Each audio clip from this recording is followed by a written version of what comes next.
Welcome back to the restaurant show. As promised, we're talking chocolate.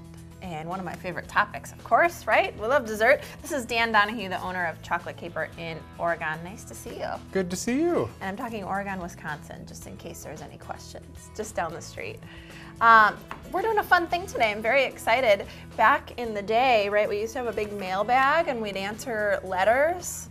People don't send letters anymore, right? Very rarely. It's more Facebook messages is how we tend to get them. So today we're answering your questions that you wanted asked on TV for Dan. Your chocolate questions answered here today.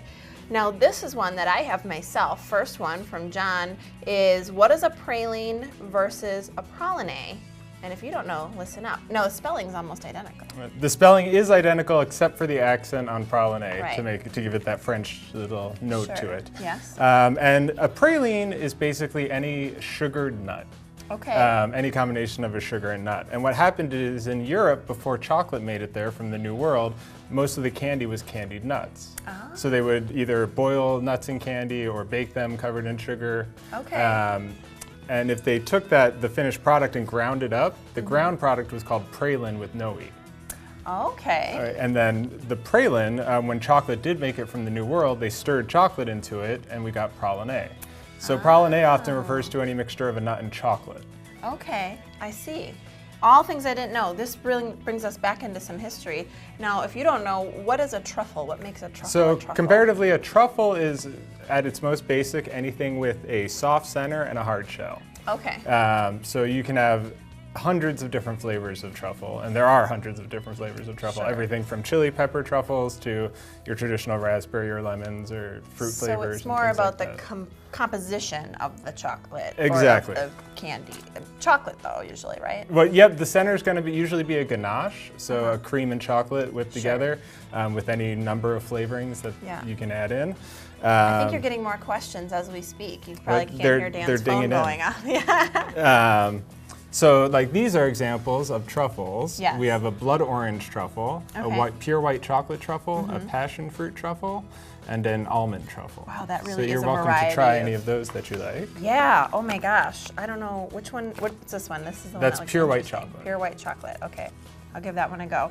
While I'm doing that, talk to us about what is tempering chocolate. That's another question I got on Right, Facebook. so tempering chocolate, chocolate before it's tempered has these things called beta crystals in it.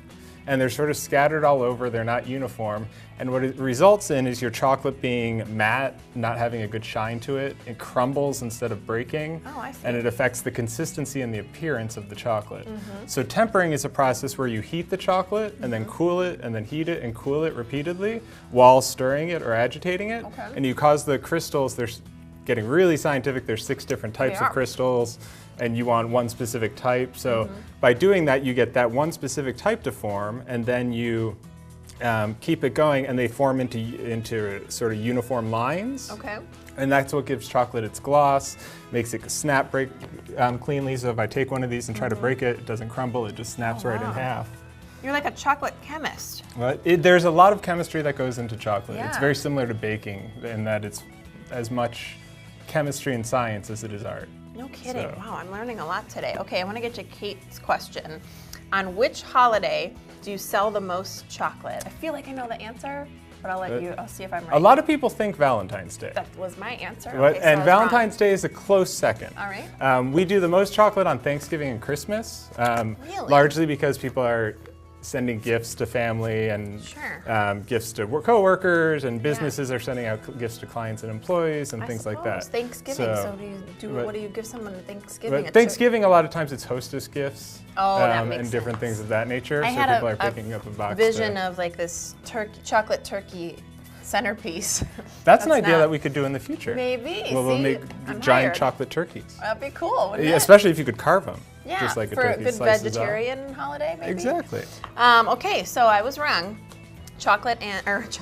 Christmas and Thanksgiving, not Valentine's Day. And then Valentine's Day is a very close second. Okay, so runner-up is Valentine's Day.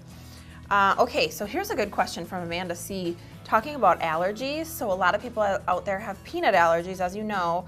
Is there any chocolate safe for someone with a peanut allergy? You're probably making things in the same vicinity. Is that the concern? or Yeah, what's- most candy shops deal with a lot of nuts. That's Yeah. just the nature of candy is to have nuts in it. So For us, we do offer a number of options that are free of different allergens. Okay. So all of our, almost all of our chocolate is gluten-free. Oh, wow. Very little is dairy-free. It's hard to make chocolate without dairy. Right. And then in terms of nuts, it depends on the candy. So like this truffle has almond in it, so we're certainly not going to want to give that to someone with an almond allergy. Yeah. Peanuts, hazelnuts are the most common ones we use, peanuts, almonds, and hazelnuts. Right. And we do take steps to prevent cross-contamination. We cover Sure. the bowls with wet towels so nothing can get out. We sanitize all our equipment between making batches. But we always tell them, if you come in with a severe allergy to Yeah. nuts, we're very weary of trying anything just because we don't want to risk the chance of an allergic reaction. Chocolate's But if supposed it's to be not a joyful. super severe allergy, then we're very comfortable with. Yes. We have caramels, toffees, dipped apricots, fruits, gels, incredible. pure chocolate. So any number of things that would work perfectly fine for So someone you with an keep allergy. it pretty separate. Okay. I want to ask the next question. We only have about a minute left, so I'm going to sneak it in. Why is white chocolate white, and is it real chocolate? That is a great question because many places use what they call white chocolate, but it's not really white chocolate. It's almond bark, which is basically cream, vanilla, and sugar. Real white chocolate does exist, and what happens is when you break open a cocoa bean, the beans are actually white. And as you process them, you separate it into cocoa butter and cocoa solids. Cocoa butter is white. Cocoa solids are what give chocolate the color. And the amount of those solids that you mix into the cocoa butter determine what percentage the chocolate is. So if it's milk chocolate or 70, 80, 90% dark, those are all just the ratio of of cocoa butter to the cocoa solids. Wow. So white chocolate only has cocoa butter in it with none of the cocoa solids. That might have been my favorite question and answer right there. I just learned so much from you all this whole time. This is great. Well, we're going to have you back, as you know, and maybe we'll have more questions for you. So if you got any questions, reach out to these folks at the Chocolate Caper. And if you have a sweet tooth, definitely reach out to these folks at the Chocolate Caper. We'll be back with more Restaurant Show coming up right after the break.